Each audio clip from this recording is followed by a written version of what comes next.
Okay, welcome to Thoughts and Bolts. This is Pedro. This is going to be a short one, and it's going to be about what I call the benevolent psyop theory. Okay, this is the benevolent psyop theory for UFO disclosure, as it appears to me. Now, it's just a theory. I don't know if this is true. Time will tell, but it's what I think is happening as I try to kind of make sense of this whole kind of like disclosure movement that's been happening for the last, 7, 8 years. Let's not forget how it started. Okay, we can for sure document that this whole movement is no younger than, you know, 2016. Okay, 2016 is, I guess, where we have the earliest documentation, right? Where you have this infamous email from Tom DeLonge to General Neil McCaslin, also other people like Malia Fisher, Bob Weiss of Lockheed Martin, um, John Podesta, talking about his project, right? For what was supposed to be kind of like the slow drip disclosure of the UFO truth, right? That there were crash retrievals and that there's non-human intelligence on this planet. And so, I mean, this, from what I understand, it really started in 2015, but this is like the earliest documentation, right? And then there's no coincidence that, 2016 is when we have the biggest FOIA dump ever of the remote viewing material, right? So as Tom, don't remember, January 2016, John Podesta is still Obama's chief advisor, right? And President Obama declassified more remote viewing docs than anybody, right? And this shouldn't surprise anybody because remember, thoughts and bolts, the UFO phenomenon is just as much about technology as it is about technique. It's just as much about unidentified flying objects as it is about psychic powers, right? Parapsychology and ufology go hand in hand. Now, where are we now? This is where I think we are now. And if you know me, I have, you know, posted this all over Twitter forever. Every time I get the chance, I'm always sharing this because, you have these kind of like UFO influencers.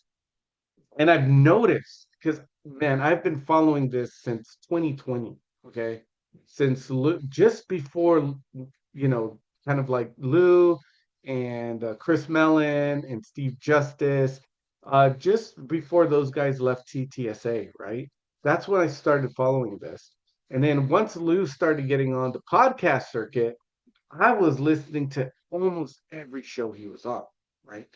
And I've noticed this pattern of people who have had Lou Elizondo on their show, right? They have Lou Elizondo on their show, then their show blows up naturally because they make good stuff. And then give it time, people, not everybody, but you have people that end up turning on Lou Elizondo, right? Or any of the other kind of people involved in this disclosure thing, right? And I don't want to name names, you know the names, right? I'm not throwing shade on anybody, okay? But I noticed this pattern how, and I will name one name because she is right about this big elephant in the room, in that the whistleblowers we have like Dave Crush, Lou Elizondo, anybody who's gone on the record, right? Jim Lakatsky, Colm Kelleher. I wouldn't really call them whistleblowers per se, but anybody who's kind of gone on the record, who's been in a position to know, who is part of OSAP or ATIP, and has published stuff, right? They're all alive and they're all healthy, right? And that doesn't mean they haven't been threatened. That doesn't mean this has been easy. But when you look at Lou Elizondo, you look at Jim Lakatsky, the former head of OSAP, you look at Colton Kelleher, who was the former operations manager for OSAP, and you look at David Grush. Okay, they all had to go to the Department or Defense Office of Pre-Publication Security Review, DOPSR, right? I believe that's the correct acronym, right? It's the Defense Office for Pre-Publication Security Review. Okay, so or Department of Pre-Publication Security Review. Okay, probably department's the right one. I'm riffing here. If you look at all these whistleblowers, right? They all went to Dobster first, which is smart, which is what you want to do. Look, I'm not trying to get anyone thrown in jail. I don't want anyone to die, and I don't want anyone to lose their security clearance, right? And let's face it, you look at David Grush, you look at Louis Elizondo, these are military men. These are people from the military. And if you know anything about warrior culture throughout the centuries, honor is a big thing, right? In ancient Persia, according to Herodotus, um, a Persian man was taught three skills as a boy: how to ride a horse, how to shoot an arrow, and how to tell the truth, right? Those were the three virtues of a Persian man in ancient times. Okay, you had to ride a horse, you had to shoot an arrow, and you had to be honest. So I don't blame anybody for not just kind of like blabbing everything to satiate our curiosity. They went to Dobster, right? And then you also notice that the whistleblowers or people in the know, their narratives kind of get debunked by Arrow. I put debunk in parentheses because I think if you look closely, they're really lame debunkings. But they're the kind of thing people who only read the news titles of certain articles or who only go by what other people tell them might be swayed by. So okay, so you have these whistleblowers, they go to Doxer. Okay, what you're seeing here, except for the part at the very top, the MJ12 part, which is what I added to the thing. I mean, it can't be denied, right? The whistleblowers, they go to Dopser. Dopser gives them permission for what they are allowed to say. Okay. And if you've noticed, like I have, if you've been paying close attention to all the shows, right, on YouTube, like in the messaging, like when Lou Elizondo first came out, when TTSA started, okay, again, TTSA is what was birthed by this, okay. The message was like UFOs are real. Boom, that was the message. UFOs are real. UFOs are real. UFOs are real. UFOs are real. You've been lied to. UFOs are real. Okay. All the other stuff about alien bodies, crash retrievals, that didn't come out till later, right?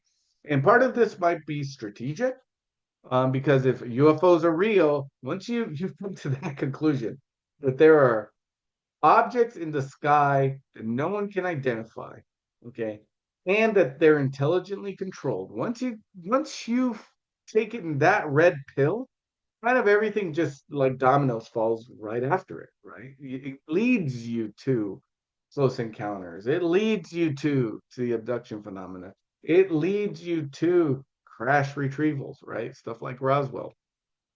So, the first messaging was all UFOs are real, UFOs are real. Then, Lou, because he had to protect his butt, was saying stuff like, uh, hypothetically, let's just say hypothetically, let's say maybe, in some universe, some parallel universe, right? There was a UFO that crashed and it was given to a defense contractor and no one was told about it. And then that defense contractor's competitors went out of business and that defense contractor that got the UFO material just blew up, right? Hypothetically, right? He had to play the game, right? But little by little, once Davis got on the congressional record, before that he couldn't say a thing about it. Eric Davis couldn't say a thing about Wilson Davis, right? But once it gets on the congressional record, and once Dobson little by little gives them more permission to say more things, you read Lou's book and it's like, holy moly, we're talking about implants, alien implants. We're talking about, you know, all this kind of like advanced physics. And, it just, you notice that with each congressional hearing, right? These guys, if you take them at their word, get permission to say more and more stuff. Great. Okay. So you can't deny that, right? The whistleblowers go to Dobster. Dobster sanitizes their narrative, right? They're never saying everything they know, okay? And that's because Dobster doesn't let them, right? Then you have this other part, right, where the whistleblowers, whether they go directly to Arrow or not, their testimony, what they say, gets debunked, right? Parentheses, debunked. And you see this, right? So with the crash retrieval stuff, you look at the Arrow historical report. What was that all about? It was just the most horrible piece of garbage where they had here's a claim, here's a claim, here's a claim, and then when they had the debunking, they didn't put the debunking in the order of which the claims were made. So you literally had to number and color code the debunking with the claim in order to put them together because they don't want you to use their report as the basis of your own research, right? Because there is such a thing in historical criticism, right, as the criterion of embarrassment, right? When somebody tells a story about history that undermines their narrative, okay, it probably happened, right? And they can't deny it. This is actually used in biblical studies for reconstructing the life of the historical Jesus, the historical Paul, the early Christian movement, and other things too, right? So, you know, you had that horrible Arrow report, which had so many mistakes, because after all, lying to Congress is illegal, but being incompetent isn't, right? So, Arrow debunks, that's her whole thing, right? We just had that video recently with Phillips, with Green Street, and he's telling us about black triangles. He can't say the word transmedium. He had to catch himself and then bang the table because he almost messed up, right? Susan Go apparently doesn't let these people use terms identified with the five observables, right? Watch the video for yourself. He's like, trans Eula McGillicuddy, right? He couldn't bring himself to say, and then he slaps the table, right? Because Susan goes watching, and they have a speech code, and they have talking points they want to make. And the main one is not extraterrestrial, not alien, not alien, not alien, not alien, not alien. Okay. Well, if the black triangles are not ours, they're not alien, just release the damn video, right? How is that a threat to our national security to reveal what China has?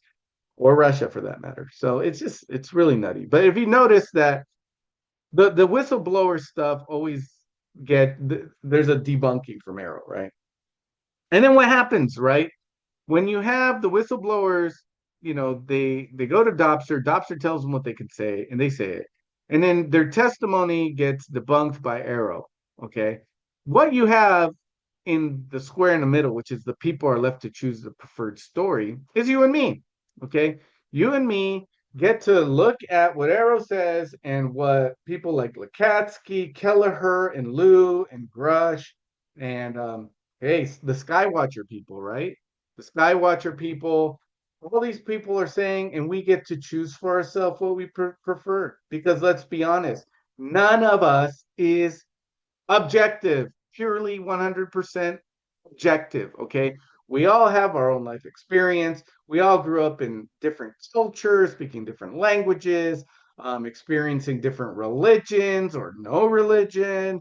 And we all have our different levels of education, and we all think we know how the world works, right? And what we do is, with any kind of UFO related thing, we try to cram it within our reality box, right? We have a pre-existing reality box and we try to make it fit because the way people think, the way people deal with new information when they receive it is they subconsciously they say, okay, how does this reaffirm what I already believe, right? If it reaffirms what they already believe, they believe it, right? If it doesn't reaffirm what they already believe, they reject it, right? And that's just how it goes, right? And so I think this is disclosure, okay? And that's why I added the MJ12 thing at the top.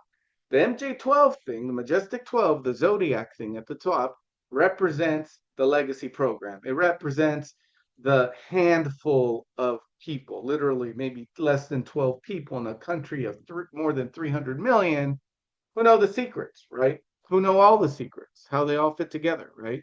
And my theory, and the MJ12 part is the only part of this little diagram that's hypothetical. It's the only part that's hypothetical. My theory is that those people are the ones telling Dopser and Arrow what to allow to get through and what to debunk, right? I think Patrick when he was at Arrow and Susan Go right now, who seems to be the handler for the current head of Arrow and past heads of Arrow. Otherwise, why would she be sitting next to the current head of Arrow when he speaks before Congress? She has nothing to do with this, right? But she's sitting right next to him and making sure he doesn't say the wrong things, maybe making sure he doesn't say transmedium or anything like that. Um, just like Susan Go was following Kirkpatrick around in public events, he did, making sure he stayed on message. Um, that's what they're doing. That's what it's all about. I think Susan Go is probably taking orders from directly from MJ12 or someone under them, right? Maybe not, maybe not directly to MJ12, maybe somebody under them. Okay, like I already said. And same thing with Dobser, right? Dobser, do you think they're so read in on UFO lore? You think they know everything about UFOs? You think Jesse Michaels works at Dobser or something? No. It's people who 9 times out of 10 are dealing with like CIA memoirs, Navy memoirs, whatever. Um, and so, I would suspect that these people are getting their orders from this MJ12 directly or indirectly, right? And this is how disclosure comes about in my theory. Okay. Um, you're given enough so that if you're smart enough and open enough to put the pieces together, you will, and you'll have disclosure. Okay. I think in some sense, I've already had my disclosure, right? I would like more. Okay. But I don't need daddy government to tell me what's true and not true, what's real and not real. Okay. We don't live in the Middle Ages anymore. Okay. And so I don't care what the damn king says in a way. Okay. And gee whiz, after COVID, we sure as hell shouldn't care, right? Um, but that's the thing, I and Jesse Michaels used the term limited hangout. That's the best way to understand disclosure, right? Maybe disclosure isn't for me or you. I'm probably just as big a mark as anybody else making YouTube videos, okay? Maybe disclosure is really for that teenager, right, in Lexington, Kentucky, who's a genius and who the government wants to work on anti-gravity, but he can't because he's lives in a culture that says it's not real, right? So he goes to science class in high school, he goes to science class in college, and all they're gonna teach him is just the standard basic stuff that they teach everybody else. If he wants to go more esoteric, they might teach him string theory, right? Which has led to no new technological innovations at all. Okay. But that's not good. Okay. We want that genius, okay, to actually create new models, right? Or discover different models that have already been discovered on his own, okay, so that he can be recruited into whatever program to make whatever weapon that'll win World War III. Okay, I hate to say it. Okay, so that's what the first Dopser half of this thing is for, and then the second half of this thing, which it has the arrow part, that's so people don't lose their minds. Okay, and let me tell you what I mean by that. Okay, let's go back to Tom DeLonge, right? Blink 182.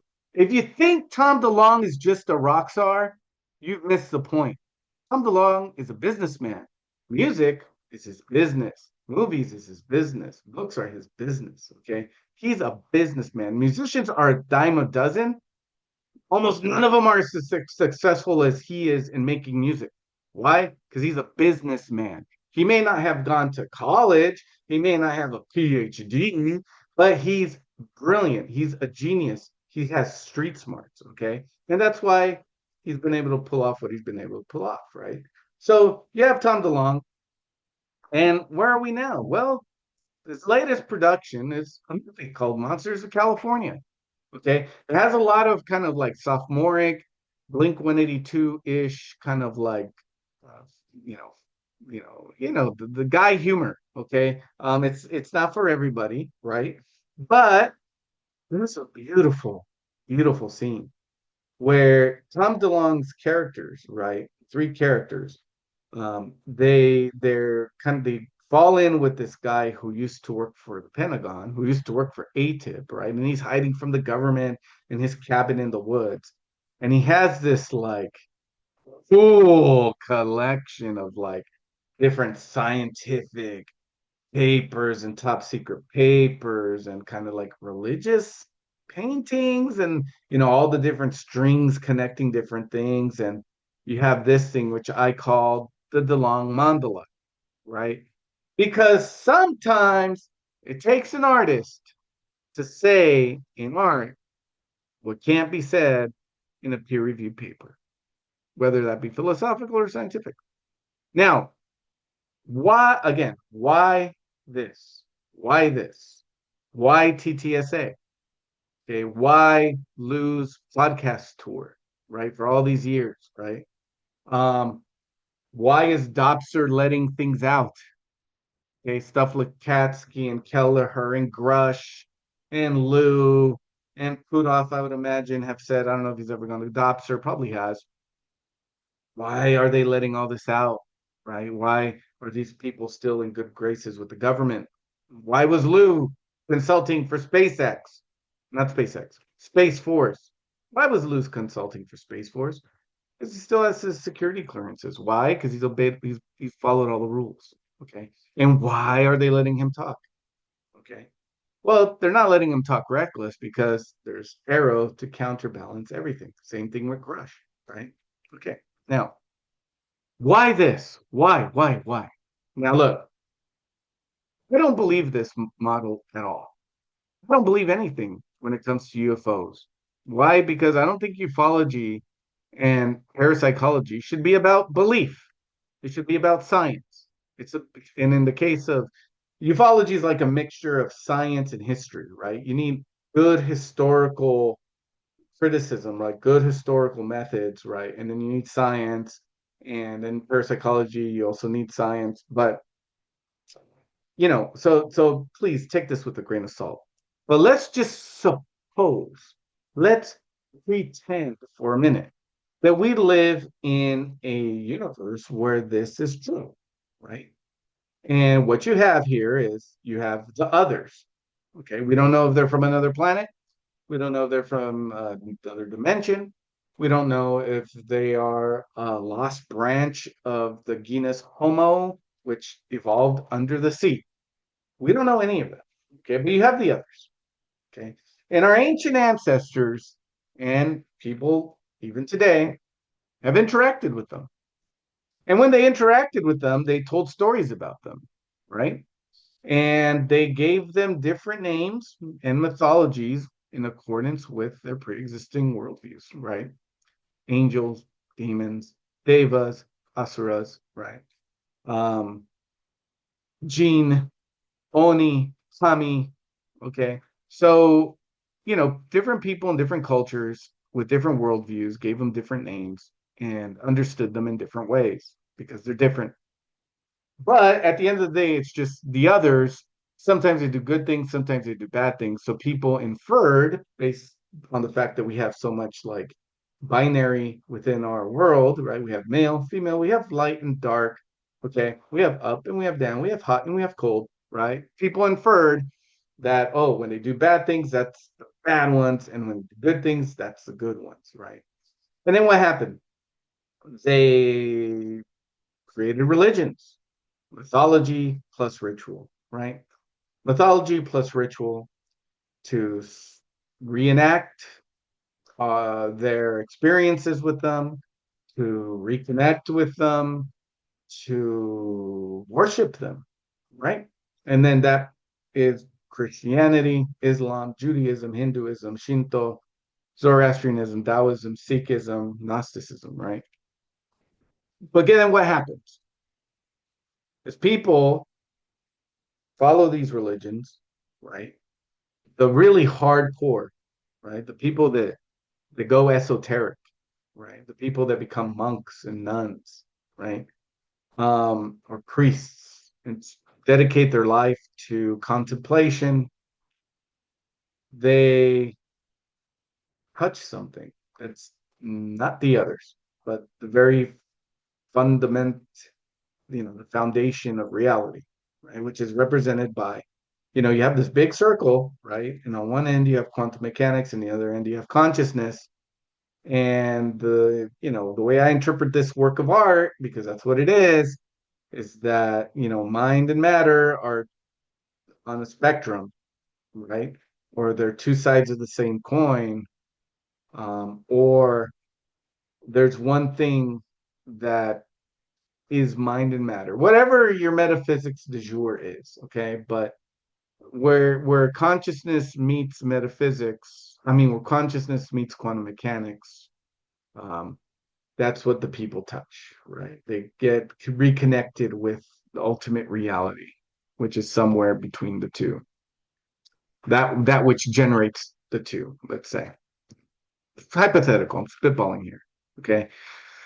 But let's just say, for the sake of argument, that this is true, right? Let's just say, for the sake of argument, that the people on top of this pyramid, MJ12, they know it's true. Well, you can't just tell the public, okay? Especially when for 80 years you've been telling them UFOs are nonsense. Because you watching this video might be able to handle it. But what about these guys? Okay? I don't care what your politics are, but these two people are flipping out over things that are not nearly as impactful as this, right? Let's just assume this is true. We're using this as a placeholder for whatever the UFO reality ultimately is, whatever the grand collection of secrets are. I don't know what they are. You don't know what they are. Well, let's just say this is it. Okay? If people like the guy to my left react this way over a government enforcing its immigration laws, or if people like the guy to my right, the Q shaman, right, are reacting like this with regards to a very interesting election, let's just say, how are they going to react to this? I don't know. And the government doesn't know either, I imagine, because people are unpredictable. Okay. How's this lady going to react? Okay. Religious fundamentalists of all stripes. Okay. I'm sorry. The more you learn about the UFO phenomenon in parapsychology, the more impossible it is to be a religious fundamentalist of any stripe. How's this guy going to react? Okay. Are you really going to tell him that his prophet or her prophet, you know, were contactees? You're really going to tell them that? You're really going to tell the world, which has, you know, a billion Muslims, I'm guessing, okay, and a little more. I don't know what the numbers are. I know there are more Christians than Muslims, but I don't think that's going to hold for long given birth rates. But these are two fundamentalists, right? And let's just say hypothetically, this is true. You're really going to tell them that? Okay. Are you really going to tell them that? How about this guy, Ken Ham, Creation Museum, right? What about these guys? It's not just the religious people, okay? What are you going to do for secular atheists who believe in scientism, which is this idea that science, the scientific method, is the only valid way to gain knowledge of something, right? All other methodologies for gaining knowledge are useless, according to scientism, right? Philosophy, introspection, meditation, none of that's valid. Personal experience, the only thing that counts is what passes through a laboratory and then through peer review, right? That's scientism, right? If you didn't learn it through the scientific method, it's not real, okay?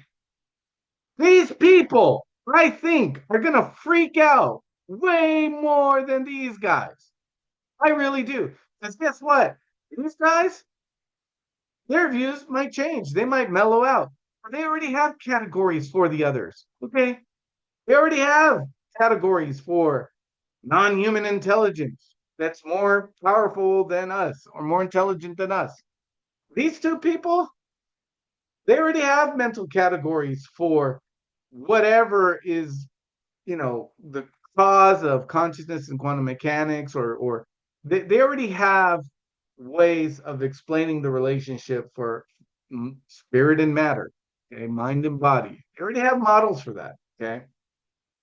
But people like this, and I'm not, picking on Neil deGrasse Tyson, my Puerto Rican brother, or Bill Nye, because I don't even know these people. And frankly, if I met them, I might actually like them. I suspect I would. I mean, Neil deGrasse Tyson, not only did he go to Harvard, I believe, and got a PhD, right, in science, he also wrestled in college. Do you know how hard it is to wrestle in college?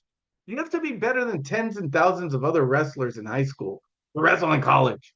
Okay. So this guy not only is physically superior to everyone that hates him. He's also, arguably in some parts, the parts that deal with, analyst, science and math or whatever, superior to almost everybody. Okay, mentally in certain key, very useful departments like math, right? I don't hate these guys. I don't have any problem with these guys. And as a matter of fact, like I said, I'm pretty sure if I got to know him and talk to him, I'd probably like him a lot. Okay. But the secular humanist atheist is going to have a big problem because the academy, the cathedral, our main meaning making machine, the university, with its peer review and its scientific method, has been deceived for 80 years, the same as all of us. Okay. And so I think that disclosure, okay, it's it's happening like this. And I don't think at any time the government's ever going to open the kimono, or let's be more specific, Lockheed Martin, Raytheon, Patel. Okay, I don't think any of these companies are just going to come out and say they have what they have, assuming they actually have it. They're not going to do that. Okay, that's their, ace in the hole. That's the thing they got in their back pocket, right? And the government, isn't going to either. Hey, we lied to you for 80 years. We psyoped you. We ruined the lives and mental health of people like Paul Benowitz, literally drove them to the insane asylum. And who knows if, according to this latest Wall Street Journal article, right? Who knows how many other, Air Force commanders or whatever, have faith crises because they were lied to about crashed UFOs, right? That you know, if you read the Wall Street Journal article, supposedly and it's totally believable. Some, top secret weapons platforms wherever were hidden, through the UFO myth. Yeah. God. Okay. Um, but so I think this is how disclosure happens. And it ends when whistleblowers stop agitating, right? Um, because notice I did not connect the whistleblowers to MJ12. I'm not that cynical. Okay. But when the whistleblowers stop whistleblowing, that's I mean if I'm right, that's what I think will end it. As long as they don't stop, it'll keep going, but it'll keep going at the snail's pace it's going, right? With this kind of safety parachute for people who are not able or willing to accept the new paradigm, whatever that new paradigm may be. Okay. Um, if you watch my previous videos, it has everything to do with consciousness, energy, and form, where the form is negotiable. Okay. But but beyond that, I don't know, right? But whatever the new paradigm might be, right? And keep in mind, if this is true, what you see on the screen, religious people actually have a lot to be grateful for. They're going to be like, we told you that we're non-humans interacting with the founders of our religions, right? We told you that our contemplative practices, different kinds of prayer and meditation actually work. We told you, right? That's what they're really going to be able to say. What's going to be impossible, though, is to be a fundamentalist, okay? To be someone like this or someone like this who thinks, or someone like this, who thinks that they've figured everything out and that their one philosophy, religious philosophy or secular philosophy, necessarily invalidates every other. That's what fundamentalists do.